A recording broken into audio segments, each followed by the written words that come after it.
তরুণদের বক্তব্য না শুনলে তো আমরা সিদ্ধান্ত গ্রহণ করতে পারবো না। ওদের কথাটাই আমাদের শোনা বেশি আবশ্যক। লড়াই করতে পেরেছে তারা ইনশাআল্লাহ পরাজিত হবে না।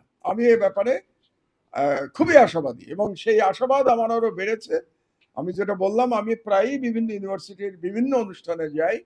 আমি ডক্টর রবেন ইউনিভার্সিটিতেও গেছি। আমি সাধারণত ইউনিভার্সিটির দাওয়াতগুলো নেই, কারণ আমি তরুণদের জানতে চাই, তাদের আশা আকাঙ্ক্ষা সম্পর্কে আমি জানতে চাই। কাজে আমি খুবই আশাবাদী হয়েছি বাংলাদেশের এখনকার তরুণ, তাদের সাহস, তাদের লেখাপড়া আমাকে এই বয়সেও অনুপ্রাণিত করে।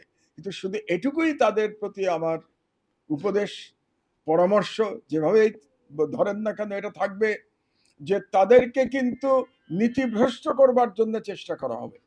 এটা তাদেরকে মাথায় রাখতে হবে। আর আমাদের দায়িত্ব হবে তাদেরকে এই বিষয়গুলো বোঝানো, যে তারা যেন সঠিক পথে, সৎ পথে, আল্লাহর পথে থাকে।